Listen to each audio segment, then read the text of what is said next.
Welcome back to the second episode on YouTube. Thank you so much for all of the love on the first one. I'm really enjoying doing the longer form videos. Today we're going to make pasta. A lot of you have asked for this over on Instagram. Let's get started. So for this you're going to need 2 ingredients, flour and then eggs. You can make pasta with no eggs, but I love the egg pasta, and even though eggs are pricey, I think it is worth it in this case. Oh, there's a feather. So basically for pasta, really easy ratio, 100 grams of flour, 1 egg. If you're making it for 2 people, you'd do 200 grams of flour, 2 eggs. I'm gonna make a big batch because we're gonna show you different shapes, and also I wanna freeze some. We'll put all the instructions in the description box as well. 600 grams of flour. I'm using high grade here. You can use 00. We don't really have access to that easily in New Zealand, so, which is a real shame. There we go. You can put this in a stand mixer if you want. As you will know by now, I do not use the stand mixer as much as possible because I don't think it's necessary and they're so expensive. So we're gonna do it by hand, enjoy the process, and it's gonna be a good workout as well. So just tip it onto your clean bench. And then you can use the bottom of the bowl to just swirl around. Look at that, stunning. Crack in the eggs. Easiest way to crack an egg is to hit one on top of the other, and this prevents like lots of eggshells getting in there. So little tip I learned chefing. So this is enough for 6 people. Basically the 100 grams of flour is enough for 1 person.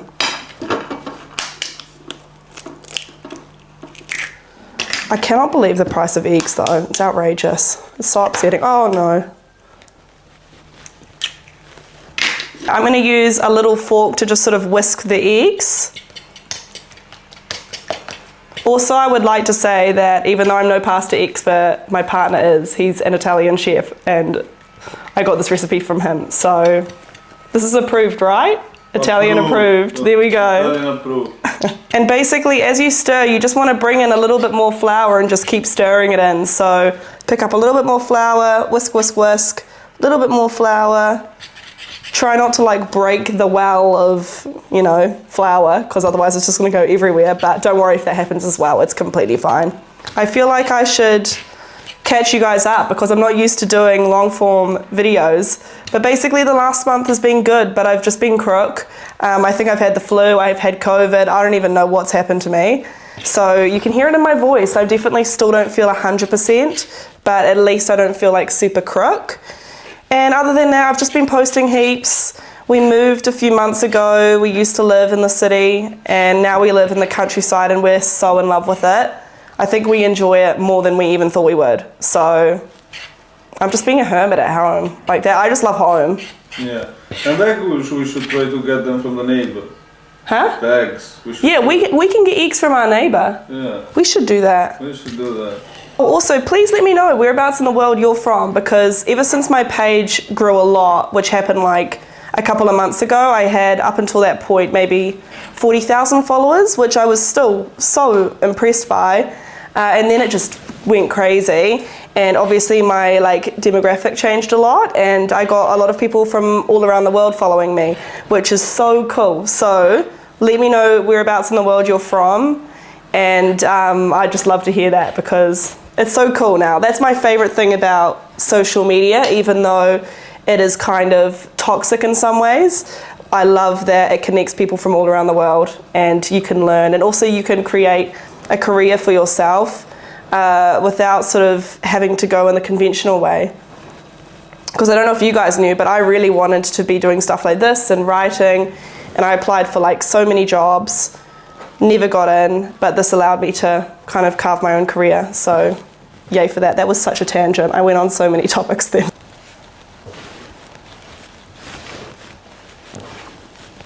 And basically you want to knead it until it's nice and smooth and elastic. I'm not very patient, so it wouldn't surprise me if my partner ends up kneading this. Sorry babe. It's going to be dry, you've just got to keep kneading it, keep persevering. You've got this. Oh my goodness. Yeah.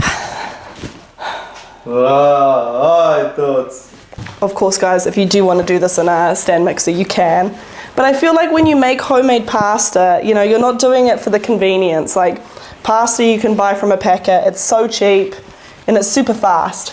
This is more if you just want to, I don't know, be a bit special, which I don't know. I don't do this often, so. We're getting there, friends, slowly but surely. And eventually, you know, it becomes less and less dry, it comes together. You've just got to persevere, allow the flour to sort of hydrate.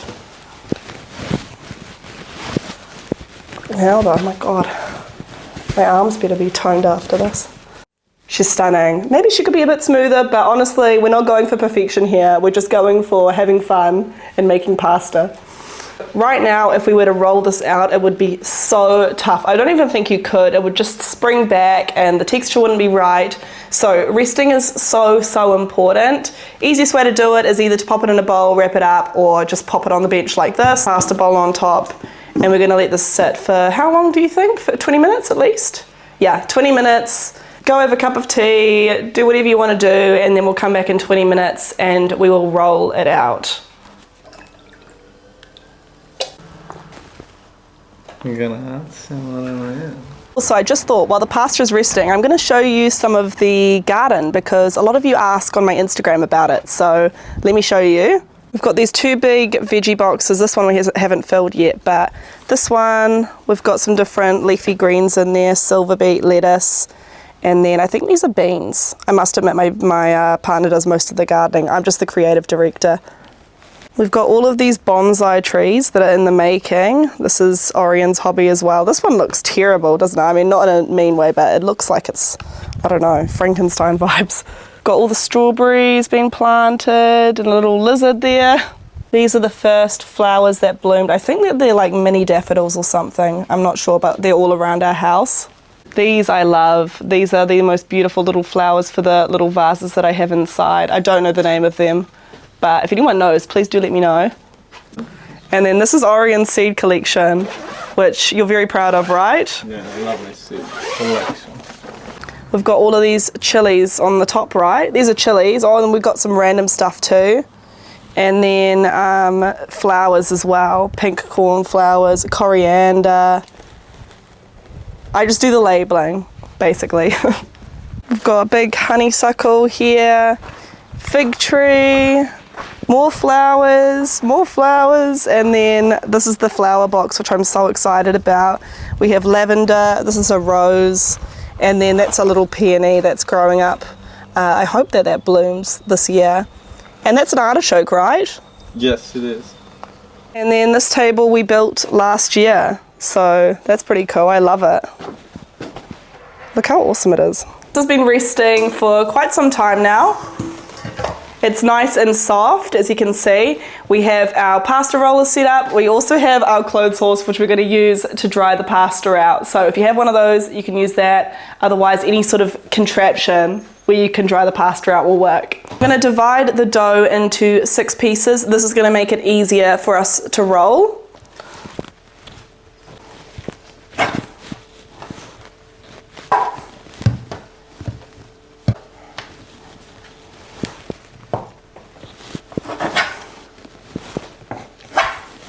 Not very even. Oh well. Dust it with a little bit of flour and then take your piece, flatten it out, and then we can start rolling. So I'm just pressing it out into a sort of flat rectangle shape. It doesn't have to be perfect. I'll show you guys up close. That's what we're sort of going for. Thin enough that it can go into the pasta roller on the biggest form. Dust it with a little bit of flour.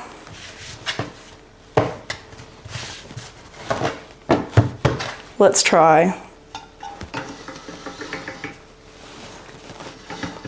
Okay, now we're just going to roll it through.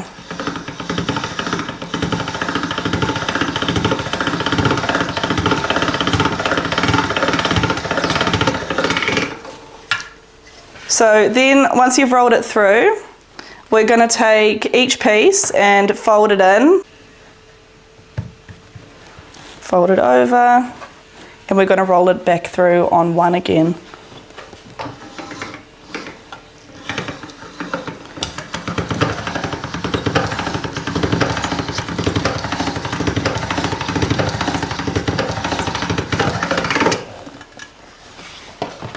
Alrighty. Dust it with more flour, and then I'm gonna move up to the second level and roll it through. On each level, I like to roll it through twice. I don't know why. Someone told me that back in the day, and I've remembered that. So that's what I'm gonna do. If you have a friend that can help you roll out the pasta as well, family member, it makes it easier as it gets longer.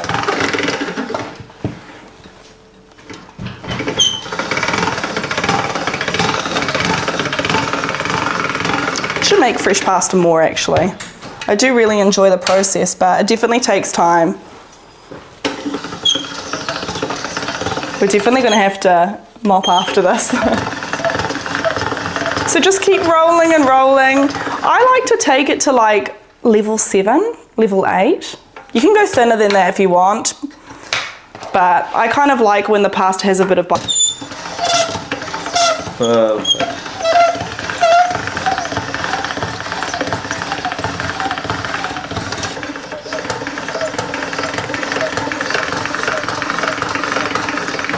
Alrighty, almost there, one more run through.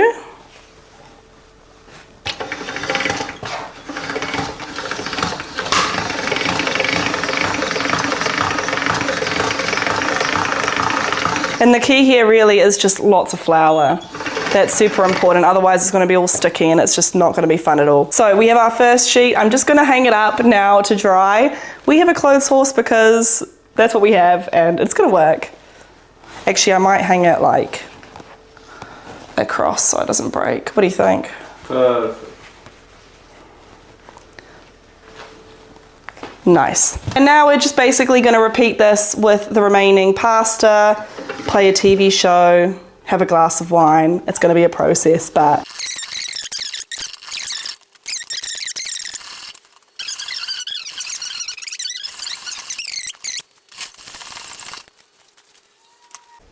You have all of the pasta and all of the flour. Nice. This pasta has been drying out for at least 30 minutes. It's good to do that because basically it makes it a lot easier to cut and it also gives the pasta a nice bite. So we took one of these sheets and cut it in half because it's really long. And then easiest way to cut it is basically to find the center point, roll your pasta on one side to the center point. Then take the other side, do the same, roll it up. There we go. Then I'm going to trim off the edges and we're not going to waste them. We're going to use them for soups or other things as well. I'll show you what to do with them at the end.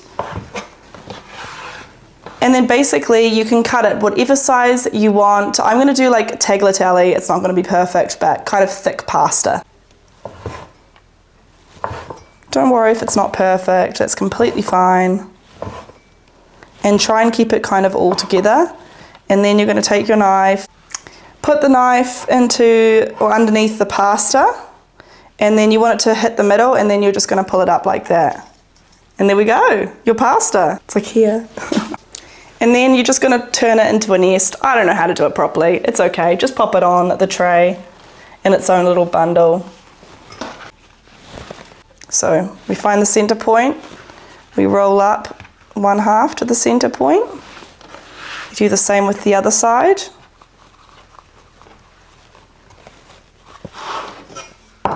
We trim off the edges.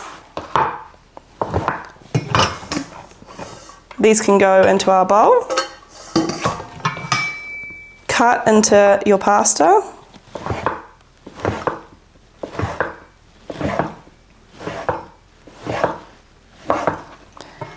Knife underneath till the halfway point and then lift it all up.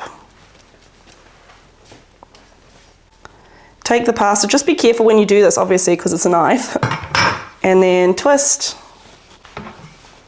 This pasta is really good for sauces with chunks like meat or something like that, a ragu, it would be amazing for. For this shape we're going to do, how do you say it? Tagliolini. Tagliolini. Which is slightly different. It's really thin pasta. So this is good for like really smooth sauces like Alfredo, would be amazing with this. What about pesto with this? Would that be good?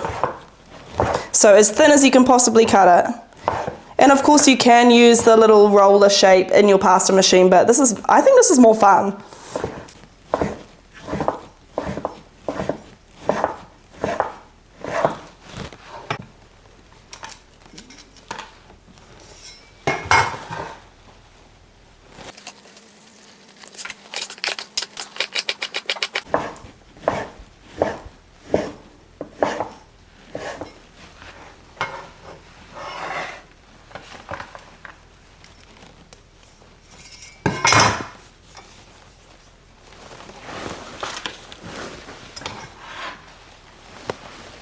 So next shape you can make, especially if your pasta is feeling a little bit dry, is called Maltagliati, correct?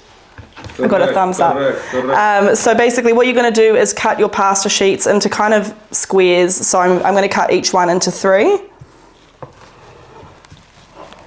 Very roughly. Yeah, Maltagliati means literally badly cut. Mal, it means bad, and tagliati cut. So cut badly. There we go. Don't worry about that. This is my pasta shape then. This is the sort of thing I like.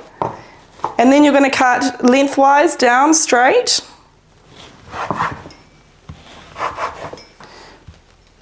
And then diagonal.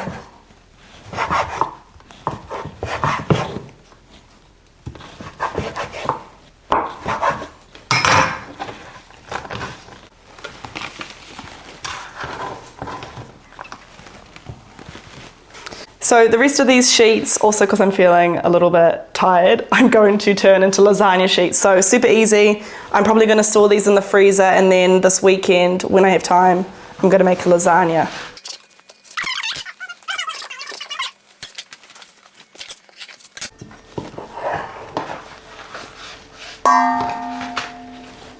There we go. We've got different pasta shapes. We've got our lasagna. Amazing. So the rest of the pasta, the offcuts, we're just going to finely chop them, and we can pop these into any sort of stew or soup. Definitely don't throw these out.